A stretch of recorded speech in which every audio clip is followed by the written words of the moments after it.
जागते रहो, जय भीम, जय संविधान, जय भारत। साथियों, आज से फिर हम जागते रहो का एपिसोड को शुरू कर रहे हैं और ये बहुत जरूरी है इस समय की जागते रहो का जो कार्यक्रम बीच में किन्हीं कारणों से, खासतौर पे मेरा जो ये वाईफाई नहीं चल पा रहा था, जिसकी वजह से वो रोक दिया गया था, इसको दोबारा हम शुरू कर रहे हैं। और जागते रहो में सबसे पहले मैं बात करूंगा देश के संविधान के विरुद्ध जो अभी प्रधानमंत्री महोदय के सलाहकार समिति के जो अध्यक्ष जी ने संविधान को बदलने की बात की है। वैसे तो लगातार ही इनके लोग जो हैं, चाहे बाबा हों, चाहे जो भी हो, हिंदूवादी जितने भी हैं, ये मनुवादी पक्ष के जितने भी लोग हैं, चाहे सुदर्शन चैनल का मालिक हो, चाहे कोई भी हो, ये लगातार संविधान के विरुद्ध बात कर रहे हैं, संविधान को बदलने की बात कर रहे हैं। तो ये अपने आप में एक बहुत ही खतरनाक बात है कि जिस बात की हमें चिंता थी और लगातार हमने 14 मई 2022 से संविधान चालीसा शुरू करके और संविधान के विरुद्ध होने वाली जितनी भी साजिशें थी उनको हमने बेनकाब किया, उनके विरुद्ध हमने आवाज उठाई। तो संविधान चालीसा के माध्यम से लगातार हम संविधान को बचाने की जो कवायद कर रहे थे, तो मैं लगातार कह रहा था कि भाई संविधान को ये खतरा है और ये मनुवादी इस संविधान को खत्म करने की पूरी साजिश में जुटे हैं। 2024 में ये आना चाहते हैं, ये मनुवादी, हर शाम दाम दंड भेद सब लगा के, और इसी वजह से ये 2024 में सत्ता में काबिज होकर के ये संविधान को बदलने की इनकी पूरी तैयारी है। अभी इन्होंने नई संसद का उद्घाटन किया और नई संसद में संगोल को रखा राजशाही के प्रतीक को, और वो राजशाही का प्रतीक लोकतंत्र के विरुद्ध है। उसका मकसद ही ये था, तय हो गया था कि प्रधानमंत्री जी अपनी चंडाल चौकड़ी के साथ हर हालत में ये संविधान को खत्म करना चाहते हैं, तोड़ना चाहते हैं। तो हम अब चुप नहीं रह सकते, हाथों पे हाथ रख के रह सकते। संविधान में दिए हुए हमारे SC/ST के अधिकार और बहुजनों के अधिकारों को हम लोगों तक बता रहे हैं कि भाई इन अधिकारों को बचाओ, वरना ये तमाम जो हमें अब मिला भी है वो भी हमें नहीं मिलेगा। गुलामी सामने खड़ी है। तो इसलिए जागते रहो का इस एपिसोड में मैं प्रधानमंत्री जी के सलाहकार समिति के अध्यक्ष द्वारा संविधान को तोड़ने के खिलाफ जो वक्तव्य दिया गया है, तोड़ने के लिए जो वक्तव्य दिया गया है, मैं उसकी कड़ी निंदा करता हूं और प्रधानमंत्री जी से मांग करता हूं कि उसके खिलाफ तुरंत कड़ी से कड़ी कार्रवाई करें।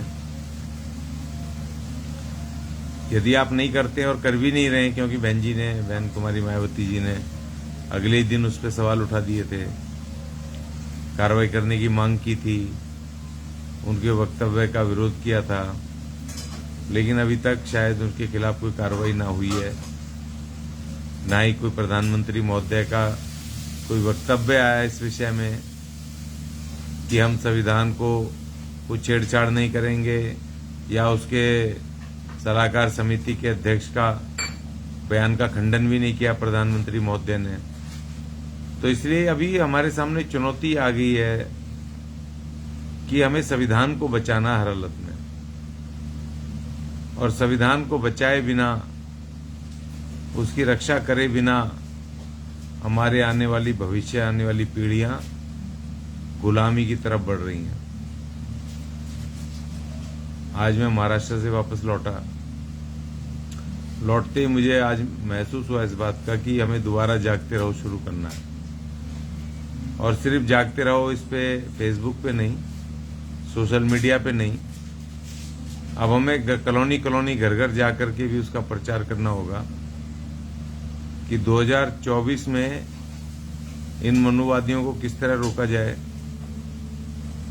किस तरह इनको सत्ता में आने से रोका जाए, कौन सी वो शक्ति हो जिसको हमें सपोर्ट करनी चाहिए जिससे लोकतांत्रिक तरीके से इनको हम रोक सकें और अपने संविधान की रक्षा कर सकें। हमारे सामने अब रोटी, रोजगार, घर, मकान, महंगाई, बेरोजगारी, अब इन सब की चुनौती अभी नहीं बची हमारे सामने। अब हमारे सामने सबसे बड़ी चुनौती संविधान बचाने की हमारे सामने आ गई है। जब संविधान रहेगा तो नौकरी भी मिल जाएगी, मकान भी कर लेंगे, पेट भी भर लेंगे, महंगाई से भी निपट लेंगे। लेकिन अगर संविधान खत्म हो गया तो गुलामी हमारे सर पे तांडव कर रही है, फिर कुछ मिलने वाला नहीं है। जितनी तरक्की आज तक की है संविधान की बदौलत, वो तरक्की भी बिल्कुल जीरो होने वाली है।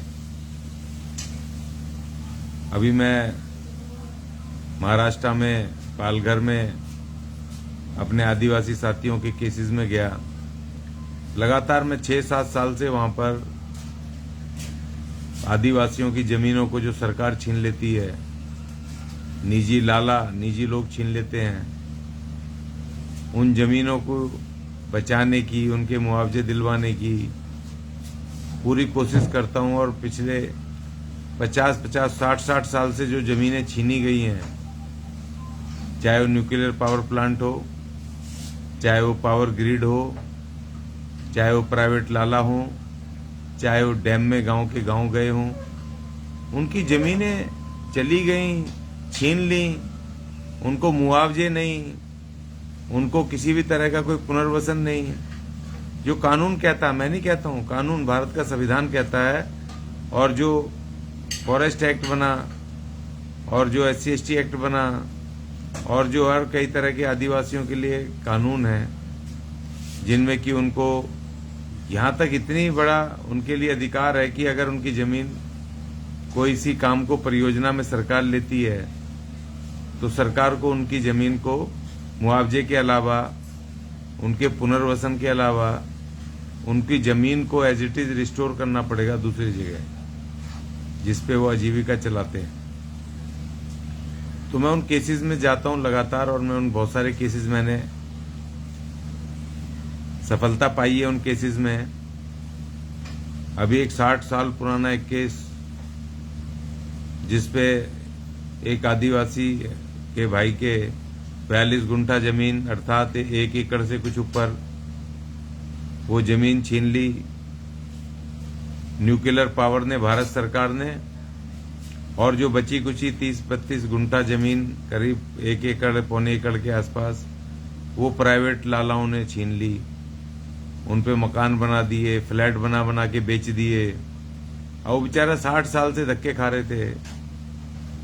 अब मैंने उनका मैटर लगाया तो 6 महीने पहले, तो ये बड़ी एक बात हुई कि मैं उस केस में सफल हो पाया।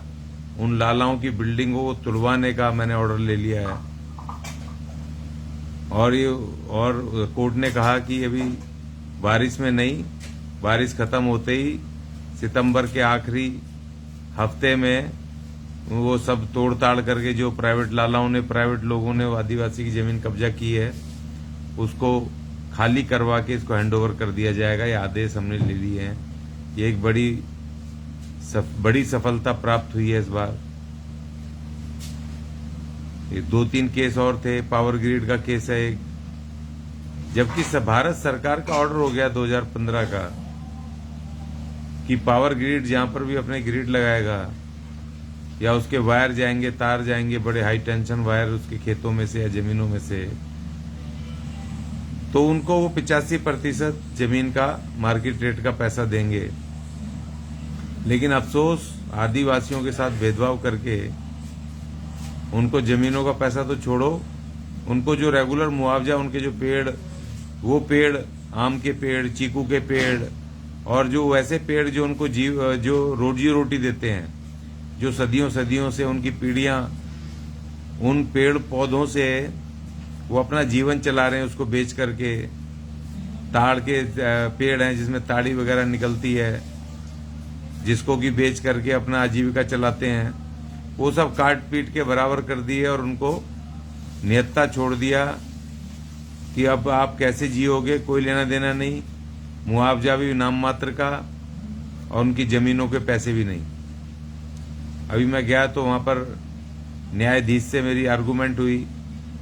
1885 का कानून वो कह रहे हैं भाई उसके आधार पे इनको ये सब चीजें दे रहे हैं। तो मैंने उनको कहा भी 1885 तो का कानून तो अंग्रेजों ने बनाया था। अब भारत तो 1947 में आजाद हो गया और 1950 में हमारा अपना संविधान लागू हो गया। तो आप 1885 के कानून से इनके मुआवजे क्यों दोगे भाई?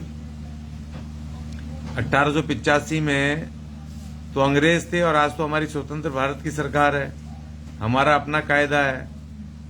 और दूसरी बात यह कि 1950 में जब भारत का संविधान लागू हुआ तो ये आदिवासी इलाके शेड्यूल एरिया घोषित हो गए।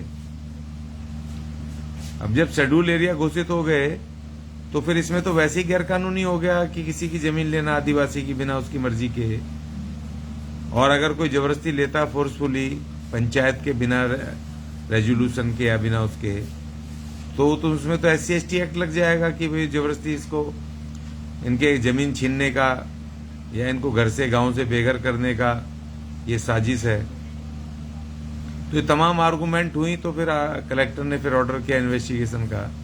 तो ये एक और चौथी जीत, एक सफलता प्राप्त हुई कि मैं सफल हो पाया उनके उस कानून को, उनके उस अधिकारों की लड़ाई में। मैं 4 केसों में मैं इस बार मेरे कंधे में चोट लगी थी भारी, उसके बावजूद भी मेरे को जाना था, इसी वजह से मैं गया भी था। तो 3-4 केसों में एक अच्छी सफलता मिली जिसमें कार्रवाई आगे बढ़ी है। लेकिन सवाल इस बात का है कि आखिर ये सरकारें SC/ST के विरुद्ध इतना ये उदासीन रवैया क्यों अपनाए हुए हैं? हम इनसे कोई दया की भीख नहीं मांग रहे हैं, दया मत करो भाई हमारे ऊपर। हम आपको कह रहे हैं कि जो भारत के संविधान में हमारे अधिकार लिखे हुए हैं SC/ST के, वो हमें दे दो, उनको लागू कर दो, उनको बिल्कुल कड़ाई से लागू करो। बाबा साहब हमारे SC/ST के लिए स्पेशल स्टेटस देके गए हमें भारत के संविधान में, स्पेशल कायदे कानून बना के गए, हमारे अधिकार लिख के गए, शिक्षा से लेकर के रोजगार से लेके हमें जमीनें देने से लेके हमें मुख्य धारा से जोड़ने के लिए तमाम चीजें उसमें हमारे लिए विशेष प्रावधान है। हमारे मान सम्मान को बचाने के लिए, हमारी जमीनों को बचाने के लिए, हमारे रिजर्वेशन को बचाने के लिए और हमारे संवैधानिक अधिकारों को बचाने के लिए बाबा साहब स्पेशल हमें आर्टिकल 338 और 338A में हमें कमीशन बना करके, SC/ST कमीशन बना के उसको प्रोटेक्ट करने का हमें अलग से रास्ता देके गए। लेकिन दुख की बात यह कि SC/ST आयोगों में भी जो पार्टी सत्ता में आती है वो अपने ही आदमियों को वहां पे भर देती है, आदिवासी या SC के नाम पर। वो उन्हीं पार्टियों के वो विचारधारा को मानने वाले लोग होते हैं जो कड़ाई के साथ उस कायदे कानून को लागू नहीं करवा पाते। बाबा साहब इतना महान ये अधिकार देके गए SC/ST जो कमीशन बना करके, और कमीशनों को इतनी बड़ी पावर दे गए कि भारत सरकार अगर कोई कानून बनाती है, कोई लेजिस्लेशन बनाती है, अगर उसमें SC/ST के रिजर्वेशन को या उसके अन्य अधिकारों को, संवैधानिक अधिकारों को क्षति होती है, तो कमीशन उस कानून को रिव्यू कर सकती है, रोक सकती है। इतना भारी संविधान में अधिकार दे गए, क्योंकि उन पार्टियों के चमचों को ही बनाया जाता है, इन पे वही पार्टियां बनाती हैं अपने, उनको अध्यक्ष बना देती हैं। तो उसकी वजह से वो अपनी पार्टियों के उन अपने जो उनके नेता हैं वो उन्हीं की भाषा बोलते हैं, उन्हीं की तरह बात करते हैं, तो जिससे हमारे SC/ST को न्याय कम मिल पाता है। लेकिन भारत के संविधान की शक्तियों का हम उपयोग करके हम सीधे तरीके से SC/ST के लिए हमें सीधी लड़ाई पूरे देश में लड़ते हैं हम। और इसलिए मैं जाता हूँ, चारों तरफ जाता हूँ। बहुत सारे केसेस में सफलताएं मिलती हैं, कई केसेस में नहीं भी मिल पाती, क्योंकि सिस्टम उनका है, लोग उनके हैं, सरकारें उनकी हैं, और हमारे लोग उन्हीं सरकारों को, उन्हीं मनुवादी सरकारों को वोट दे करके उनको शक्ति देते हैं। उन्हीं के साथ खड़े होकर के, उन्हीं का झंडा उठा करके उनको शक्ति देते हैं। खैर कोई बात नहीं, उनको समझ नहीं है इतनी कि जिस डाली पे बैठे हो संविधान की, जिसकी छत्र छाया में बैठे हो, जिसकी सुरक्षा में बैठे हो, उसी संविधान की डाली पे बैठ के तुम उसको काट रहे हो और मुंह के बल गिरोगे। 2024 में ये उस संविधान को खत्म करने की पूरी साजिश में है। तो साथियों, मैं ये जागते रहो कार्यक्रम को दोबारा से आज से फिर शुरू कर रहा हूं। उम्मीद है आप लोग सहयोग करेंगे, इसको शेयर करेंगे, खूब लाइक करेंगे, कमेंट करेंगे और लोगों तक पहुंचाएंगे, क्योंकि सवाल इस बात का है कि अब संविधान को बचाना है। अपने जीवन से भी बड़ा, जीवन को बचाने से भी बड़ा काम भारत के संविधान को, बाबा साहब द्वारा निर्मित उस संविधान को बचाने की चुनौती हमारे सामने खड़ी हो गई है। क्योंकि हम तो अब कितने दिन जिएंगे, लेकिन जो हमारी आने वाली पीढ़ी है या जो हमारे नौजवान हैं, वो पूरी तरह गुलाम हो जाएंगे। वापस उनको उन्हीं गुलामी की जंजीरों में वही घटिया और थोपे हुए पेशे करने पड़ेंगे।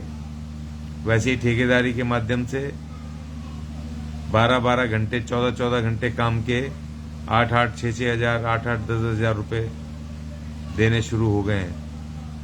कोई छुट्टी नहीं है। अभी मैं मुंबई जाने से पहले मुझे दिल्ली में सफाई कामगारों के फोन आए, जी ठेकेदारी में है, वो एक छुट्टी करते हैं तो उसकी जगह 2 छुट्टी काट लेता है वो ठेकेदार। कोई देखने वाला नहीं, किसी 30 त्योहार की छुट्टी नहीं, किसी 15 अगस्त, 26 जनवरी की किसी की कोई छुट्टी नहीं। अगर कोई छुट्टी कर ले, चाहे बीमारी में कर ले, तो 2 छुट्टी काटेंगे। बहुत भारी शोषण, भयानक शोषण हो रहा है। दूसरा शोषण तो ये हो रहा है कि आजकल इन्होंने कर दिया है कि हर 6 महीने में 1 साल में ठेकेदार का ठेका चेंज कर रहे हैं, और जो नया ठेकेदार आ रहा है वो उनसे 10 से लेकर के 50-50 हजार रुपये घूस मांग रहा है कि इतने पैसे दो, जब जाकर के तुम्हें काम पर रखेंगे।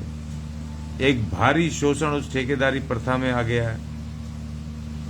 और कहीं अगर संविधान खत्म हो गया तो जो बची कुची हमारी उम्मीदें हैं, बची कुची जो हमारे अधिकार या हमारी आज़ादी बची हुई है, वो भी पूरी तरह गुलामी में परिवर्तित होने जा रही है। मैं तमाम लोगों को यही अपील करता हूं कि बस हमारे सामने चुनौती, सबसे बड़ी चुनौती, अपने जीवन से भी बड़ी चुनौती संविधान को बचाने की है। संविधान बचा लो, और संविधान खतरे में है। हमारी आने वाली नस्लें गुलामी की जंजीरों में जकड़ी जाने वाली हैं। वो जीवन में हमें हमारे नाम का जूता लेकर के जमीन पे मार मार करके कोसा करेंगी कि जब ये मनुवादी हमारे संविधान को तोड़ रहे थे, खत्म कर रहे थे, तो तुम लड़े क्यों नहीं, तुम लोगों ने आवाज क्यों नहीं बुलंद की। बहुत सारे विभीषण घूम रहे हैं, लेकिन उन विभीषणों को ये समझना चाहिए कि ये जो गुलामी आने वाली है, संविधान को हटा के जो मनुवाद थोपने वाले हैं, वो हमारी बच्चों को ही तकलीफ देगी, हमारे लोगों को, हमारी नस्लों को तकलीफें देगी। तो मैं सिर्फ इतना अपील करूंगा कि जागते रहो। ये मिशन को हम आगे बढ़ाएंगे। अब खाली फेसबुक और सोशल मीडिया तक नहीं सीमित रखेंगे। अभी कल से ही हम इसको कॉलोनियों में, जन जन में प्रचार करेंगे, लोगों तक बात करेंगे, लोगों को समझाने की कोशिश करेंगे। और जो लोग समझ गए हैं, भाई खड़े हो जाओ साइड में और इन मनुवादी पार्टियों को बिल्कुल त्याग दो। प्रधानमंत्री जी के सलाहकार समिति का अध्यक्ष, वो अगर संविधान तोड़ने की, खत्म करने की बात करे, तो अब उसके आगे कोई चीज बची नहीं है। अब भी अगर तुम्हें अगर समझ में ना आए कि कितनी बड़ा खेल हो गया ये, छोटे मोटे वो लाले, छोटे मोटे वो साधु संत अगर बोलते रहते थे तो अलग बात थी, लेकिन आज तो प्रधानमंत्री के मुख्य सलाहकार समिति के चेयरमैन ने कह दिया संविधान खत्म करो, और प्रधानमंत्री महोदय चुप हैं, ना उसके खिलाफ कोई एक्शन, ना उसकी बातों का खंडन। तो आप समझ लो क्या वो दिन दूर नहीं है कि जब इस संविधान को एक ताक पे रख के ये अपना मनुवाद को लागू कर देंगे खुले रूप से। अप्रत्यक्ष रूप से तो इन्होंने किया हुआ है और प्रत्यक्ष रूप से कर देंगे। तो इसलिए मेरी हाथ जोड़ के विनती है सभी से, जो भी जागरूक हैं अपने अपने इलाकों में, अपने अपने लोगों को समझाओ कि इन मनुवादियों को इस बार बिल्कुल सत्ता से बाहर करो, नहीं तो इनका एक ही काम होगा, संविधान को बदलना। और उसके लिए वो सभी लोग जिम्मेदार होंगे जो इन मनुवादी पार्टियों के साथ खड़े हैं, उनका झंडा उठाए घूम रहे हैं, उनको वोट करते हैं और करवाते भी हैं। तो ये समझ लो कि आप लोग खुद जिम्मेदार होंगे इस संविधान को खत्म करने के लिए जो इनको समर्थन करेगा। बस मैं इतना ही कहूँगा कि जो संघर्ष हमारा चल रहा है उस संघर्ष को हमें आगे बढ़ाना है। सभी साथी इसको शेयर करेंगे, जितना आगे शेयर करेंगे उतना लोगों तक पहुंचेगा। लाइक करें, कमेंट करें और इसको ज़्यादा से ज़्यादा अपने उस पर फेसबुक पर शेयर करें। और कल से प्रॉपर ढंग से, प्रॉपर चैनल से, बढ़िया तरीके से हम रात को मैं इसका लाइव भी करूंगा। जागते रहो जैसे पहले होता था। और अब किसी भी कॉलोनी में मैं कल से पहुंच जाऊंगा और अपने लोगों के बीच में प्रचार शुरू हो जाएगा। जागते रहो। जय भीम, जय संविधान, जय भारत।